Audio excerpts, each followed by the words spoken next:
Hey guys, welcome to another episode of the Semi-Soccer Experts Podcast, also known as the C Podcast. Adrian. Today we're on episode 39. 39. There's nothing special about 39 in the year. There were no major tournaments in the year 1939, just the start of World War II. 39, there are no future tournaments started for 2039. No significant players that wear 39. Nothing special about 39. No. But hey, we're one episode away from 40. So that's one episode away from 40. So there might be something there for episode 4. But in the meantime, let's get this cracking. I think the big thing, Adrian, I want to talk about is the subscription services. the lovely subscriptions that we've been nagging and going at for the past 2 episodes. It's been a heartache. So, on past episode, I talked about how I signed up for Peacock, and I gave them the benefit of the doubt. Today, I'm not going to give it a benefit of the doubt. Today, I think it's bad. It's bad. It is dead, fam. I lost for words about how bad this whole. It's not the service itself; it's the way they have this set up and programmed. The structure of it, I feel like it's really messed up. I mean, if you talk about the visual aspects of the app, it's fine. The interface is fine. I log in, I click on the game, that's fine. That all works fine. You promote, hey, we're going to have the Premier League on this service. Sure. And in the fine print, if you looked at the fine print, it says select games only. Okay, not a problem. I understand. But I didn't think it would be very, very selectful. I think it was this past weekend. I asked you, Adrian, I wanted to see, do you know where I could watch Everton game? Because it wasn't being shown on Peacock. Yeah. Telemundo, I believe it was. I did not see Telemundo. It was actually on NBC. Oh, no, I apologize. NBC Universal. Universal. Yep. So luckily, that's pretty much the Spanish subsidiary for NBC. NBC, Sports. right. So luckily, I have, Spectrum. Within my Spectrum cable package, I get NBC Universal. It took me 20 minutes to figure that out. Okay, fine, I have it. Then I wanted to watch the Tottenham game. I think it was Tottenham versus, I don't know who Tottenham was playing. I know they were playing at home. It wasn't being shown on NBC Universal. It wasn't being shown on NBC Sports. It wasn't being shown on Peacock. It was being shown on Telemundo. Okay, let me go on my Spectrum app. Okay, I don't have Telemundo in my package. I don't know why. I just don't have it. So now I can't watch it. I had to download the Telemundo app to watch that Tottenham game. So now across 3 different apps, and one of the apps I have to pay a cable subscription package, which is not cheap. It's like $50 a month, to watch all the Premier League games I want. So now I started to question, where's my $6.99 go? Where is it going? So that's one piece of my complaint. The other piece of my complaint is this. I think, Adrian, this past weekend you were watching Manchester United versus who? Which was at like 7 a.m.? Yeah, Brian. Okay, so Manchester United was at 7 a.m. Okay, I'm going to log onto my Peacock app. I should be able to watch it. Nope. The first game available live to watch on Peacock wasn't until 2 o'clock that day, till 2:30. Isn't that that's the last scheduled game of the day? Yeah, pretty much defeats the purpose. It defeats the absolute purpose. I understand if you have 2 7 a.m. games and Peacock decides to stream one, fine, I understand it.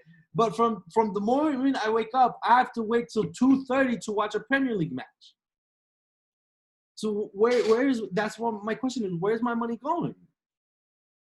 And then the same thing the following, I think that was a Saturday, the Sunday, the same thing. I couldn't watch a Premier League match until 12. So unless someone has all these 3 apps and is paying a cable subscription for Spectrum and paying for Peacock, they can't watch the Premier League game.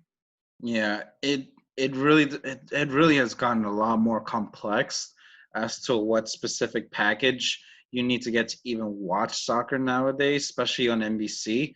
I feel like NBC was trying to do this, trying to be like, hey, we're promoting Peacock. We're going to have all your games on. Oh, actually, And you know what's the funny thing is we were talking about NBCSN, how it was being transitioned out of soccer. The Manchester United game was featured on NBCSN last Saturday.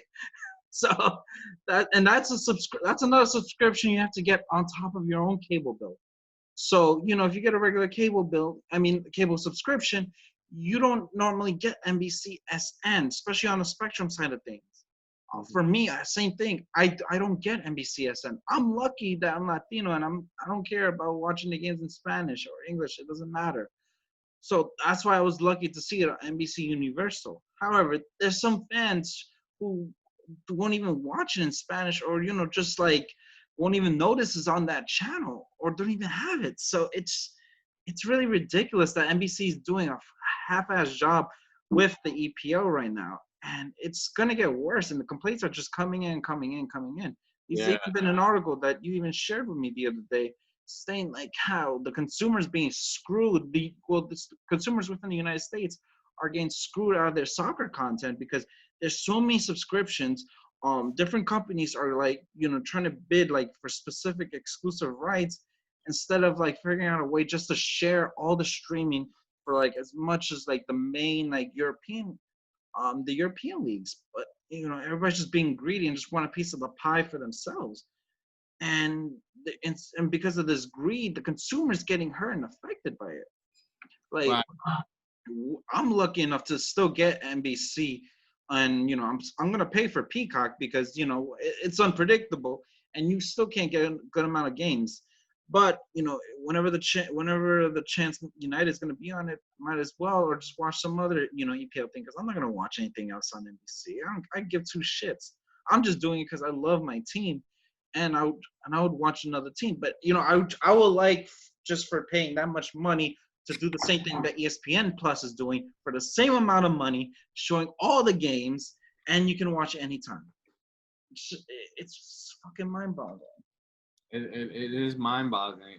Like you said, the consumer gets screwed over. And the interesting thing is, when I've gone down to Colombia, there is no subscription or package Not that difficult. to watch EPL games. You could just turn on ESPN. The funny thing is, you go to different countries, it's not that NBC has EPL all over the world. It's, every country is different. Latin America, I think EPL is still on ESPN. And I can just turn on ESPN in Colombia and I'm good to go. I watch it. There's no problem. I think the issue is because this is the most, this is the wealthiest nation in the world, that they're going to, we got to make a cash cow. It's a cash cow. You're right. It's absolutely a cash cow. But, and you mentioned this before, you mentioned this before, that I'd rather pay $20 flat. Let me watch all my football. Yeah. But if I don't, you're splitting all these leagues between different apps. It's ridiculous. It's mind-boggling why they're doing this. I hate it. I genuinely hate it. Luckily I was able to see the majority of the games I wanted to see. But again, I think you saw one of my tweets. I particularly, I don't have a team in the EPL. You know that. I'm an Inter Milan fan. This is why I bought ESPN Plus. I bought it for my father. I bought it so my dad could watch it. Now I got to go back and show, like, when I found out Everton was playing on NBC Universal, I had to call him and explain to him, hey, it's there. You can see it. And he was able to watch the second half. But, I'm not always going to be around to be helping him out to stream that game. So it's really upsetting what they're doing. I'm not happy about it. I'm just upset. Yeah. I think this is something we've honestly been talking about. I've been talking about it from the last year. I'm like, the future of the game is just going to be on just streaming sites, and I feel like it's going to get worse for the consumer. Like, I know back in the days we used to use, I don't know if you still do, but Reddit streams, to say the least, to catch a game or two.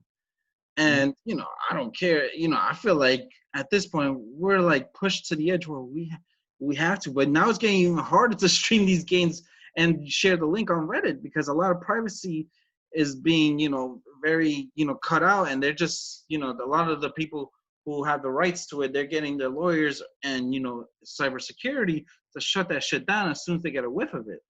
So it's not as easy to stream games online as it used to be back in the days. And when I say back in the days, it was like 5-6 years ago.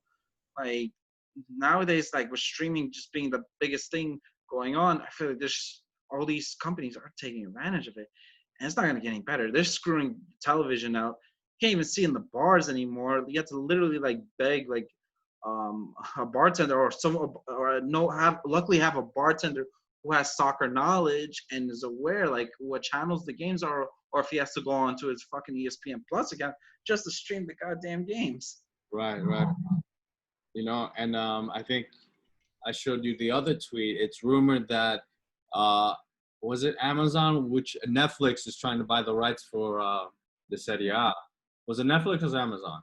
Netflix, I think. It was Netflix. So, and I think that's just a bad move for Serie A. It's good at ESPN. It should not move at all. So there's a lot of points I want to hit with that. So the first things first is like ESPN for its value is amazing. Yeah. Really amazing. Because I'll tell you this, I was very surprised. I was watching the NBA Finals on ESPN Plus. Because I told you before, some of the ESPN content, unless you have the cable subscription, you can't watch it. But I guess it's because it's the NBA Finals, they decided to put an ESPN Plus, and I was able to watch the NBA Finals, the first Lakers Heat. And like I've said it a million times before, you got Serie A, you got the Dutch League, you got the Danish League, you got MLS, USL, you got the FA Cup, I think the English League Cup. I think Copa del Rey isn't on there. But you got a lot of soccer content. I like watching Formula One from here and there. So I get that. Once in a while I'll watch some baseball on TV. I get that. I get you get Monday Night Football. I don't watch Monday Night Football, but if I can, I want to. And that's for $5.99, $6. Just to clarify though, I'm not sure how you saw the NBA Finals. Well, it's on ABC, so you have to have like this cable subscription. Just as a disclaimer, for like games like that. Maybe. Whatever the case may be, I saw the NBA Finals, and I'm like, I'm not upset. No, I know. I'm just saying, I don't want to fool anybody or mispromote anything because I know for me personally to watch the finals, I had to sign into my subscription through Spectrum. That's why. Spectrum? Yeah. That probably is what it was. I was saying because you can still get an ESPN, it'll tie you in, but you just have to sign in through your cable subscription in order to get the actual coverage. It's just you just have to specifically, and that's what gets annoying too with this streaming shit. Because if you want to see some specific content, you have to make sure it's on ESPN Plus and not ESPN. Because if it is on ESPN, and even though you have ESPN Plus, you still can't watch it. Right. It's ridiculous. And I think this just backdates because it's a contract that ESPN has with the cable company and whatever the case may be. So they're not trying to like screw them out of it, but you're still screwing the consumer out of it because, you want them to view all your shit, but yeah, you won't live stream a game that's going on. So it's very delicate. Yeah, That's a complaint I do have for ESPN because I do like, for example, I was watching the Yankees game last night. And I had to sign in through my subscription to see that as well. And that one's through the Yes Network, right? No, that's just through ESPN in itself. Through like the channel ESPN is on, and like in Spectrum is 28, so on the New York side. But anyway. So again, more rants? No, it's definitely more rants. Now, I think it was Serie A is bidding with Netflix. So the other person, so again, the consumer gets screwed on this end of the deal. Yeah. Having Netflix run the Serie A. Netflix now has to hire people, sportscast crew. People who could do content for soccer and everything else. And I feel like it's a recipe for disaster. It's absolutely a recipe for disaster. Netflix will have to start from zero. And I'm not saying they can't do a good job, but what I'm saying is that they don't have the experience in it. They're not That's not what sports is. Not Netflix's thing. Sports documentary, sure. Yeah. Not live sports. Not commentating in live sports. You know, this is why I think, was it like 2 years ago that Amazon was trying to bid for the EPL? The I have EPL rights? no clue. Amazon was bidding for, I think it was the EPL. Amazon was bidding for EPL rights. Wouldn't be surprised. You know, they have the money to hire a decent sportscast group, but again, they're starting from zero. Yeah. You know, that's not their thing. Like, I don't care how much money Amazon has. That's not your thing. Yeah.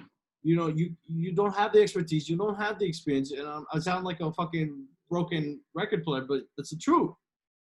So when I hear Netflix wants to buy the rights, I'm like, this is stupid. I don't want, like, I pay for a Netflix subscription. I barely watch Netflix.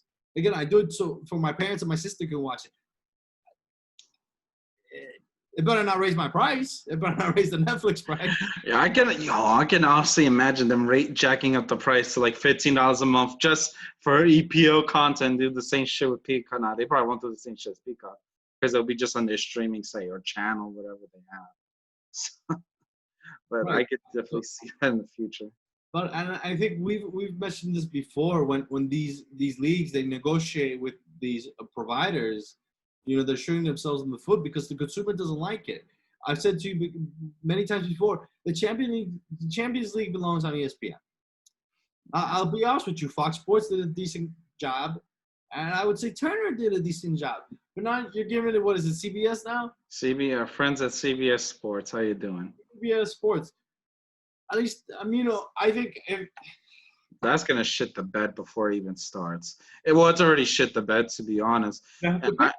And I already said in previous episodes, I'm not watching it on CBS Sports. It's still on Univision, so I'm gonna watch all my content on Univision. Shout out to Univision for keeping Champions League alive on TV, on television, mind you. You know that is, you know, at least, you know, good luck for those people that don't know English, because, you know, it's not. And you know, they're actually winning. They're actually winning because of this, because they're getting higher ratings. They can get more money off of this and even profit off of it, because advertisers are gonna be like, "Hey, we're seeing especially the demo. I'm pretty sure like the 1834 demo is heavily watching these games as well, and that's the most marketable demo." I learned this in Marketing 101. The 1834 is the target you want to reach out to with advertisements. With that being said, that's going to give, you know, Univision more money, and it can have them get a bigger profit share off of this for the next couple of years if they maintain the rights. And I'm pretty sure they are going to retain the rights, because who's going to outbid them? Right, of course. If I'm like, you know, Toyota and I want to buy some ad space, or if I'm Microsoft and I want to buy some ad space, you know, Apple too, whatever, you know, these big companies want to buy ad space. Obviously, they're going to ask, okay, well, let me see your ratings. Let me see, you know, the premise of this show is how many eyeballs can we get on XYZ? You know, they're going to ask, well, how many people are viewing your channel? There's not going to be a lot of people, you know, buying that CBS app. Yeah. And the funny thing is, we're gonna talk about Champions League coming up, but I want to do a little spoiler, because I was telling you the Champions League draws came out today, and one of the biggest matchups that's gonna be promoted like fuck is gonna be Juventus against Barcelona, because who do you got on one side? Cristiano Ronaldo against Lionel Messi, in potentially the last season in Barcelona. Probably the last time these two guys will go at it, because God knows where Messi's going to go next. Might go to City or go to NYCFC. Now, let me not get them happy, but still. No, of course. You know, then that you're right. They're going to definitely market this game like Univision is like cha-ching, cha-ching, cha-ching, cha-ching. It's like a mini El Clásico going on. No, you're right. You're right. 100% right. If I want to buy an ad, again, if I want to buy an ad, I just got to look up, okay, let me get the Juve Messi time, Juve Barcelona time slot. I want to buy an ad at halftime. And you know that's going to be the primary game, full focus, 3 o'clock on probably a Tuesday or Wednesday. They're going to it's going to be on channel 41. I can guarantee you that. And you know what's really interesting is, like, if you think about people's habits, right? Especially if you're streaming your game from your phone. Yeah. As soon as it hits halftime, I usually check out of that app and I'll go to Twitter, I'll go to Facebook, I'll do something else for the 15 minutes, and then I'll put on the. Think about that. So if I were an advertiser, I'm like, I'm not gonna, spend X amount of money for someone to click out of the app and not watch and advertise just to click back in when the game starts. Yeah. But if I have the TV on, I'm gonna leave the TV. Like, what's more likely to happen? Me leaving the TV on or me clicking out of an app? I'm gonna leave the TV on. I'm gonna leave it on the channel, because everything else is probably mid-show. So there's no point in going to it. And the worst thing you do is, like, I'll be on the TV and on my phone, but at least I'll hear, oh, the new Toyota RAV4 is coming out. Oh, the new iPhone 20 is coming out, whatever. But there's some exposure, more guaranteed exposure on the TV versus the app. Yeah, 100%. Like I said, Univision, they're gonna win. They're already like look. They're already. I feel they got dollar signs on their eyeballs because that Messi and Ronaldo showdown could potentially. I hate to say it, could potentially be the last time they face each other because God knows when. These two guys faced each other in a Champions League setting, and it's a group stage, so it's not just one game; it's two games.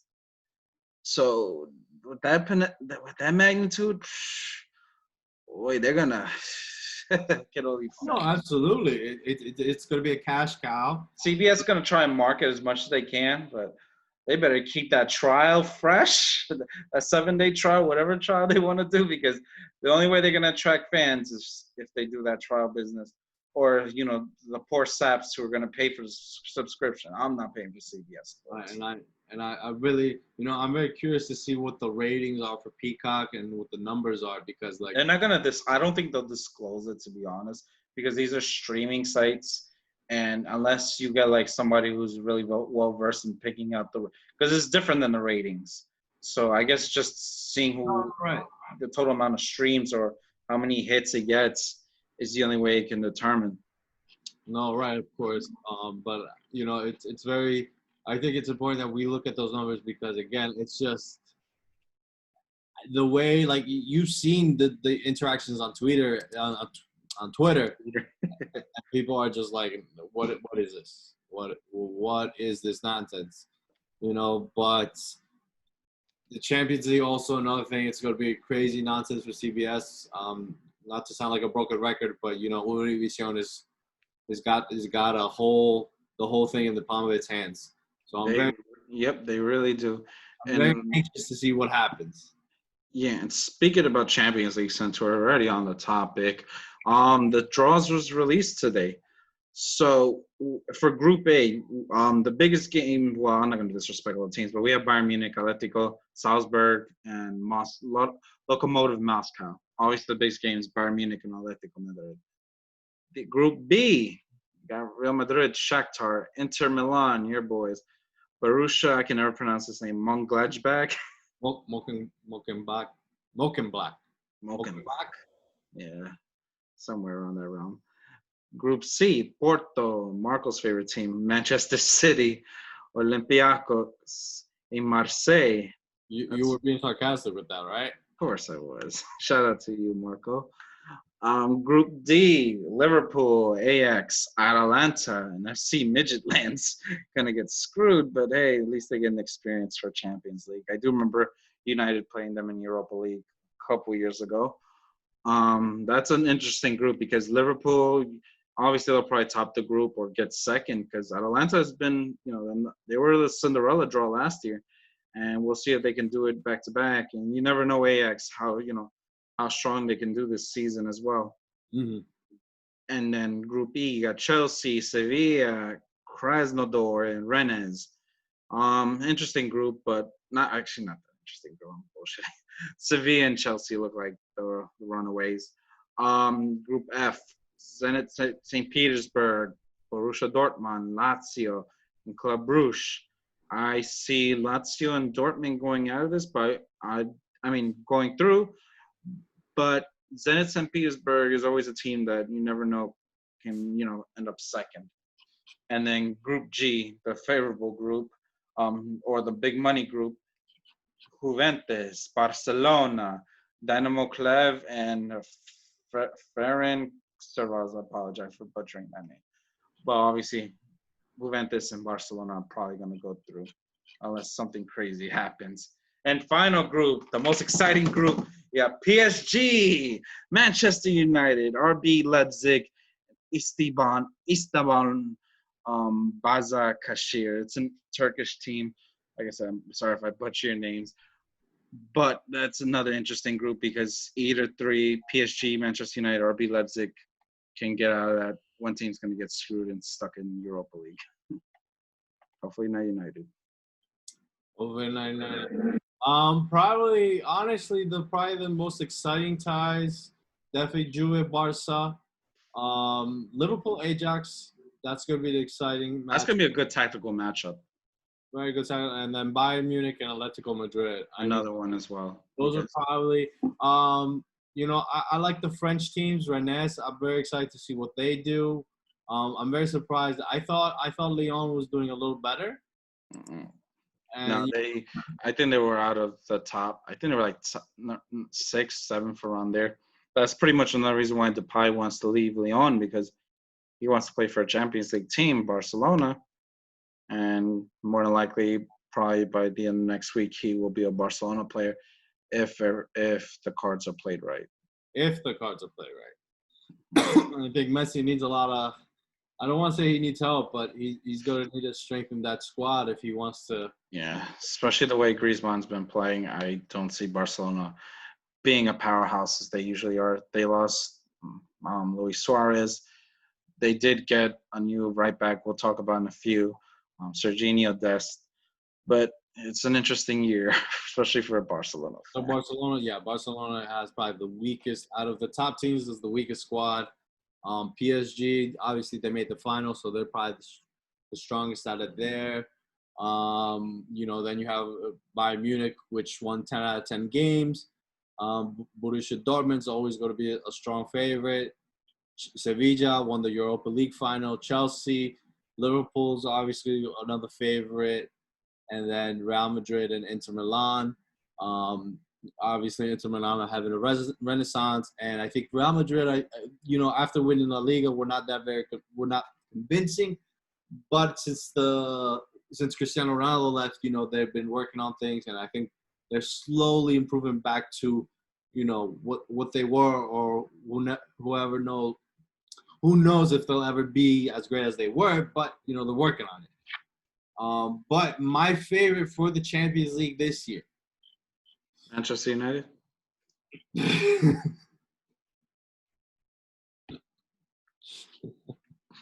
They're a strong favorite.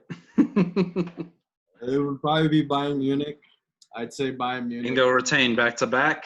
Bayern Munich or Liverpool. Those are my two favorites. Obviously, anything can happen. Manchester City hasn't been that convincing. They lost 5-2 to Leicester over the weekend, and that was a very surprising result. So I don't see them doing much damage. They'll probably get to the semifinals if they're lucky. I think the ship is starting to crack under Pep Guardiola. And Manchester United, I don't see him getting out of that group. I'm sorry.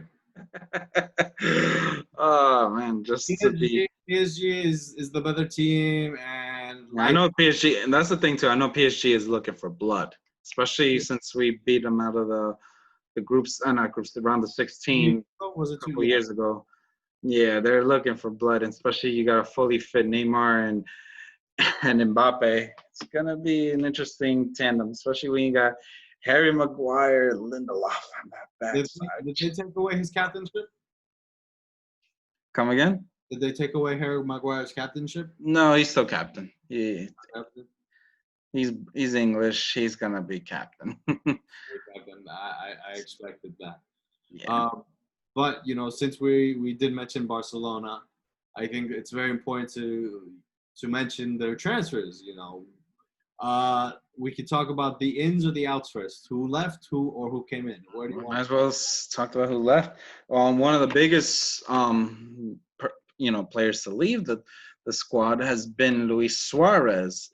A lot of fans refer to him as a pistolero. He was, he's been there for like 5 years, I think. No, Six. 5, 6 years, 5, 6 years. 6 years. Because he came after the World Cup. He came. So the interesting thing with him is that if you remember correctly, he he came in after He was already banned too. banned, so he didn't play till December. Yeah, because he wanted to beat Dracula during the World Cup. He wanted to be Dracula during the World Cup, and he did. So he didn't play till December, and that following 2015, they won the Champions League, and that is the last Champions League that Barcelona won. Yep. But he was still part of that significant team, especially the trio that was dubbed as MSN, Messi, Suarez, and Neymar. They were obviously a force to reckon with because they did win the Champions League, and also they knew how to they were pretty unstoppable that year, and they were always a force to reckon with until Neymar, eventually left the group. But Suarez was always consistent. He's always going to give you at least 20 goals or more. I think he even managed to score 30 goals consecutively a couple seasons. So, he's obviously a contributing factor for that. Was the last year he won the Pichichi? He won the Pichichi in the Golden Boot last year. Yeah, I think so. Either that or the year before. With that being said, Messi wasn't too happy with that, to say the least. He even went on Instagram to, pretty much to go on a rant against Barcelona, as to why he didn't get a better send-off or the whole, what was going on. A lot of fingers are pointed at Koeman, but ultimately it wasn't really Koeman's fault. I've been hearing that it was more on the board and just trying to get Suarez to get more money out of him. So but they couldn't, so they just ended letting him go on the free over to Atletico Madrid, where he's already tearing ass over there. So it's going to be interesting when you see Atletico against Barcelona. So, what's his name? He scored twice and assisted a goal. So he's already, he's showing his worth at Atletico.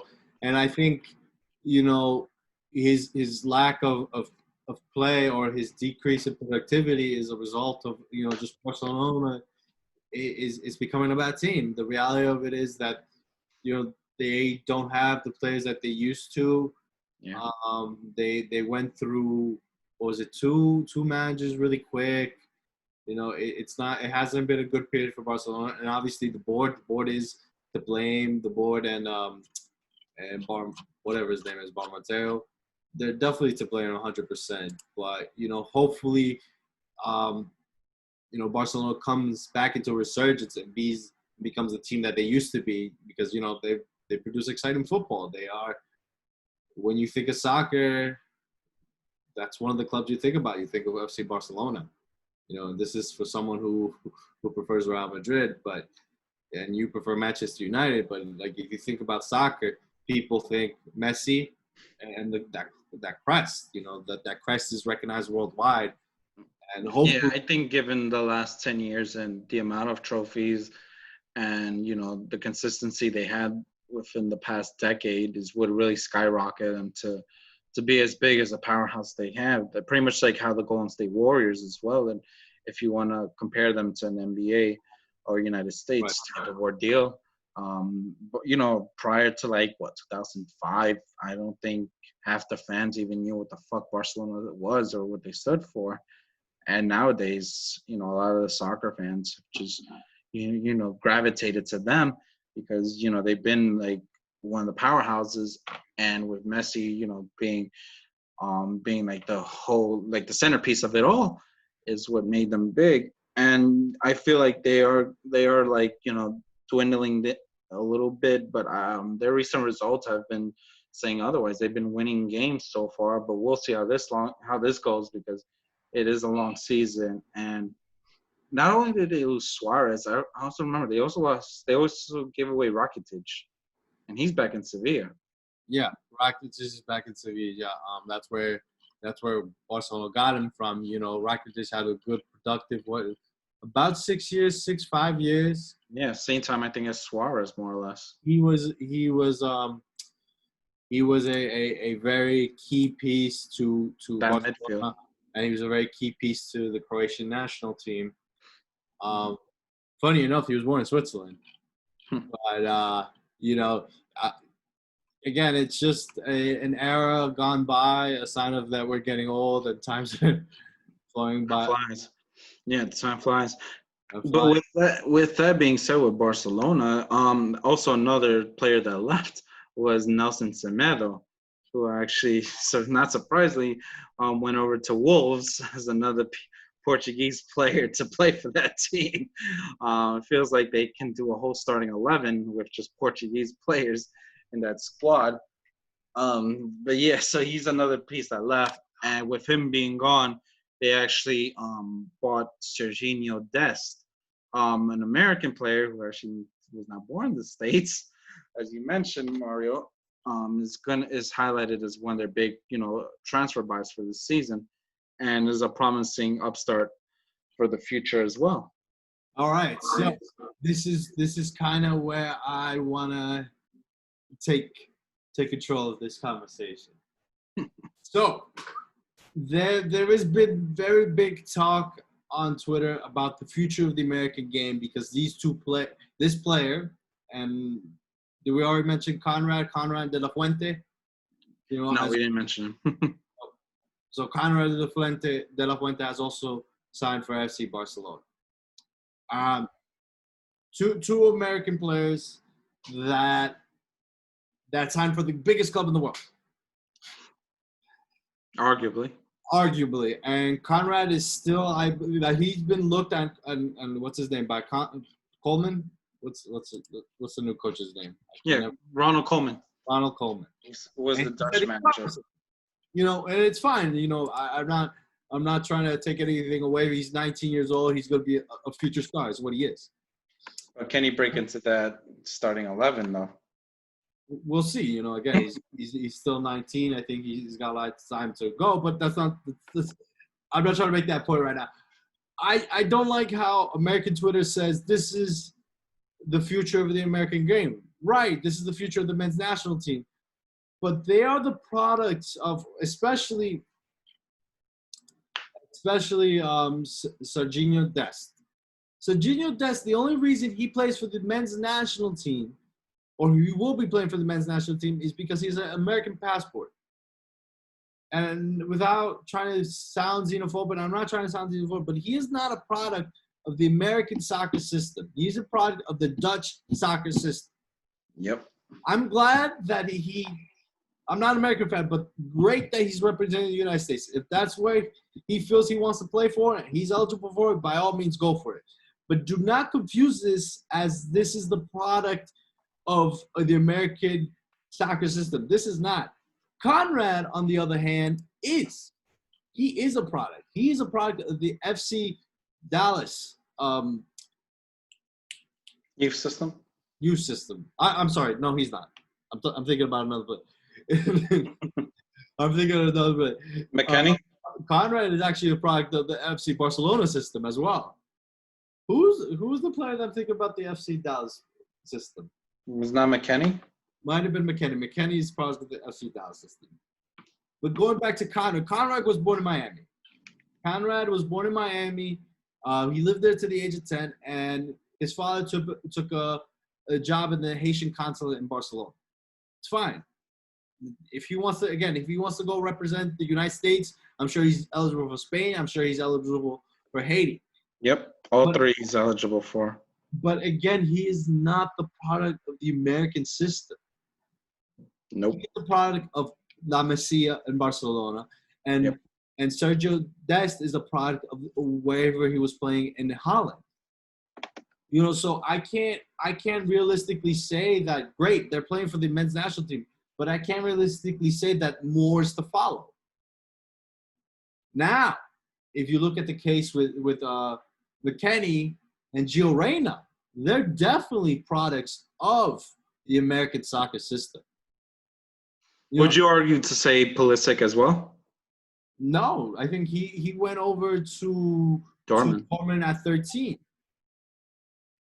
And I think from a coaching standpoint, from a developmental standpoint, the more you can argue yes or no, but the more important tactical information and technique, I think the fact that he developed that in Germany over here says a lot.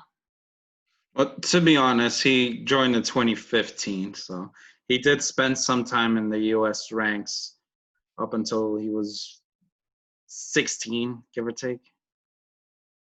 Was it 16? I thought it was 13. No, he didn't. He stayed in America. He was playing youth leagues in the countryside up until 2015.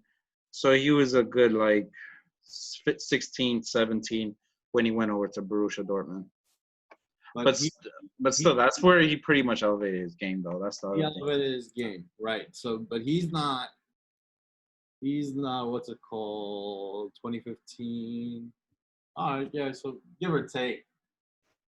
Anyway, Pulisic. Okay, maybe you could say he's a product of the American system. Gio Reyna is 100% a product of NYCFC. Like he was developed at NYCFC. I believe he started at 10 years old. Funny enough, Gio Reyna was born in England. He was born in the United States, but he is American. His father is Club legend or US USA legend Claudio Reyna. So he's definitely a product. I want to touch on McKennie really quick because he's a product of the FC Dallas system. And FC Dallas Youth Academy has known of producing caliber players. Now, to my knowledge, there hasn't really been one to go out in Europe and tear it apart. But at least with the American system, if you grew up playing in FC Dallas, you were playing Division I soccer or you were making it into the MLS. Yep. Guaranteed. And I've read about it, and they have the best youth academy. Unfortunately, the MLS side is not that great, ironically. But they do. But I think the reason why, because Dallas, not just it's right there in Texas where it's hot year round. I think just the development program, whoever sees that, right, obviously knows what they're doing. That's my point. Yeah, no, FC Dallas has the best development program in the United States. And the FC Dallas Academy is actually world recognized. There's Europeans that go and admire their system. The academy philosophy. And I always remember hearing about FC Dallas. So again, McKennie, he is a product of that. So I think it's still a long way before we start hyping some youngsters that are not a product of the American system. And let's still be realistic. And I'm not trying to take away any Americanness from them. If they feel American, if they feel like they want to play for the United States, great. That's not what I'm saying. But we need to take a step back and say, okay, were they developed in the United States? Were these two FC Barcelona players developed in the United States? They were not. These FC2 Barcelona players were not. They have American passports. They may be American, great. But they are not a product of the American system. And that's because what's going to happen is we're going to be complacent. As a country, developing coaches, developing players, we're going to be complacent. It's like, oh, we developed 2 players to go to you. We have 2 American players to go to FC Barcelona. That means we're doing great. We're not doing great. By no American standards are we really doing great. Yeah, we got a couple youngsters in Europe, but everybody who plays for the Portuguese national teams plays top flight football. Yeah. Everybody who plays the Colombian national team, Brazilian national team plays top flight European football.